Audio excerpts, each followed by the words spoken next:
We have Angela from Texas.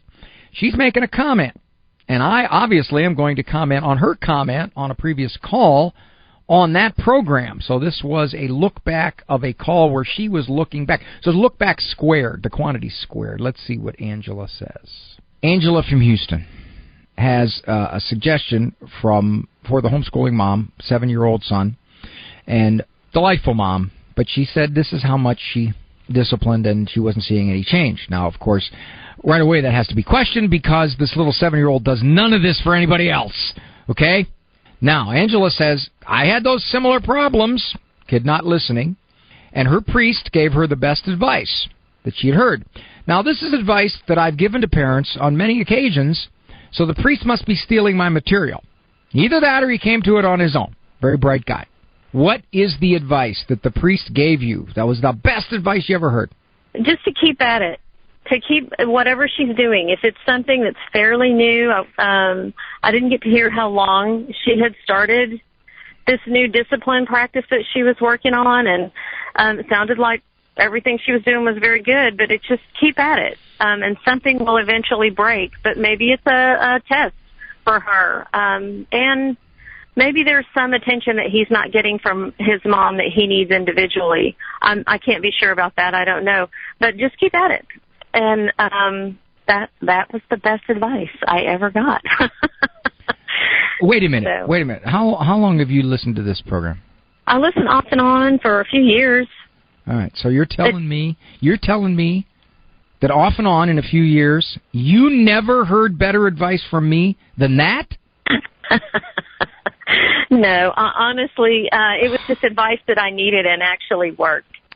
So it was the best advice you ever heard because of the timing of the advice. The timing was perfect. Let me add a qualifier. I needed it. Let me add a qualifier to what you said. Yes, keep at it if in fact we have established that what you're doing is well done. In many cases, as you explore what's going on between the parent and the child, you find all kinds of places that are causing frustration, causing problem. True. And then you can't keep at it, because if you keep at that, it's going to get worse. That's true, and I don't know her situation. So that's something that she has to be honest with herself. There's no other way, I think, to establish that. She has to be honest with herself, and if she's doing everything that she says that she's doing, but she may need another person's input, opinion. It sounds like she's had that also. Maybe she needs it again. I don't know. See, this is my problem as a shrink. When somebody comes into my office, oftentimes they're very convinced that what they're doing should be working. And they describe what they're doing. And I would say well over 90% of the time, what they're doing in their mind and how they're perceiving their discipline is not exactly what's going on, which is good, well, my son, we can fix that. Yeah, I guess I'd have to give, my son was probably a little bit younger.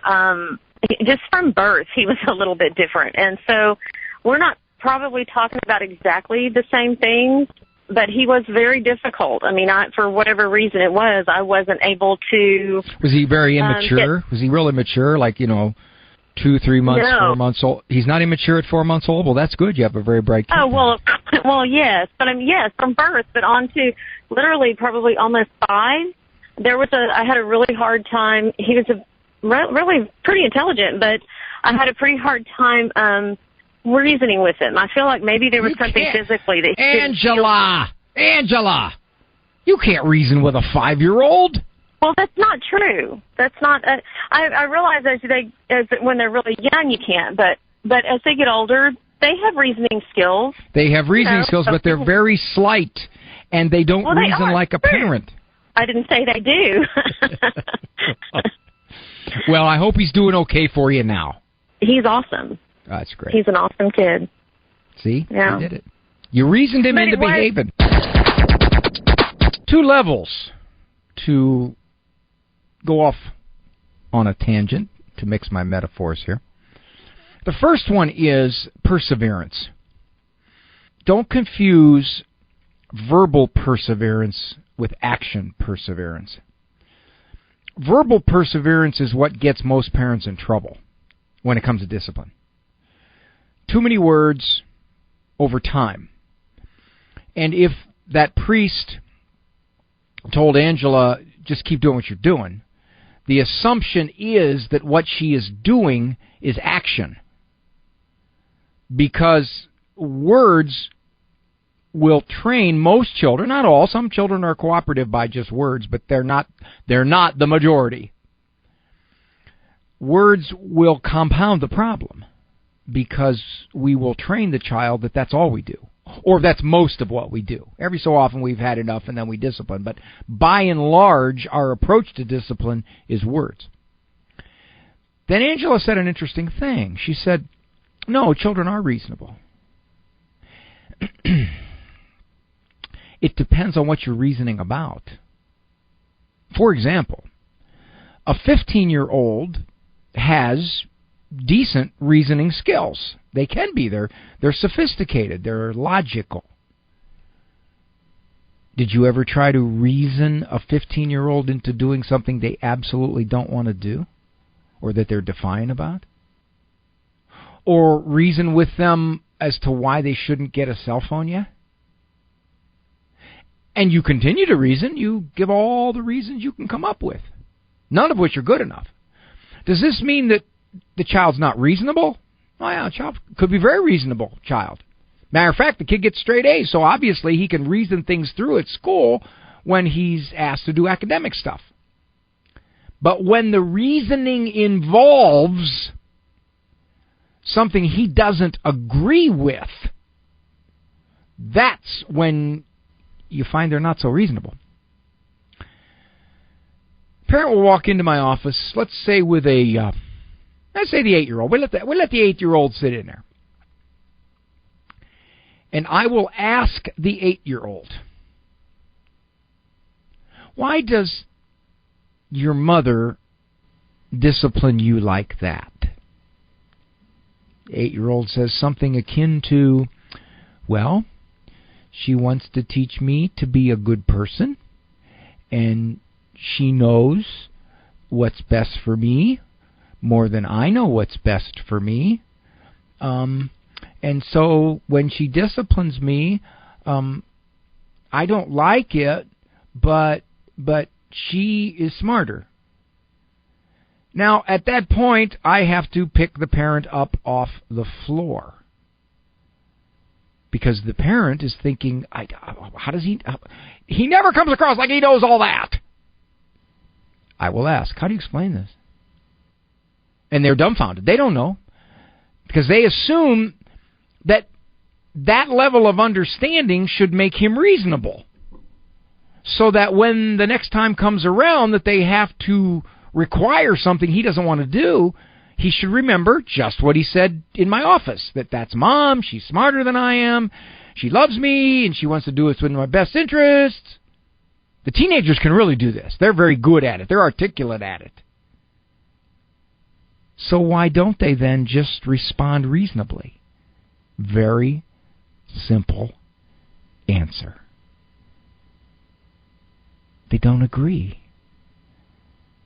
That's all. It's a matter of emotion. It's a matter of desire. I don't want to do what you're asking me to do.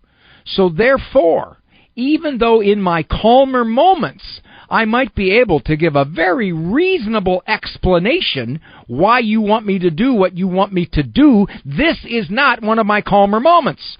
This is a moment when I don't want to do it. It's the old, I'm real reasonable on paper. If I go give a talk, and I give a talk on marriage, and somebody thinks, well, look at that insight. Look at the reasoning he has on how to get along with a spouse. He just must be wonderful to be married to. That doesn't mean that at all. Because they don't know how I translate that reasonable talk into a relationship. There's the problem. Just because I know, for example, all the principles or a lot of the principles of good discipline doesn't mean I'm a good disciplinarian. I may be, but it doesn't mean I am. Because once in the situation, my reasonableness goes out the window. And I become inconsistent, or I become angry, or I do all kinds of things that sabotage my own best efforts. So yes, on one hand, children are reasonable, as Angela said. But on the other, when they don't agree with a parent, which is quite a bit of the time, by the way, you can expect that. They're kids. Why would they agree with a parent?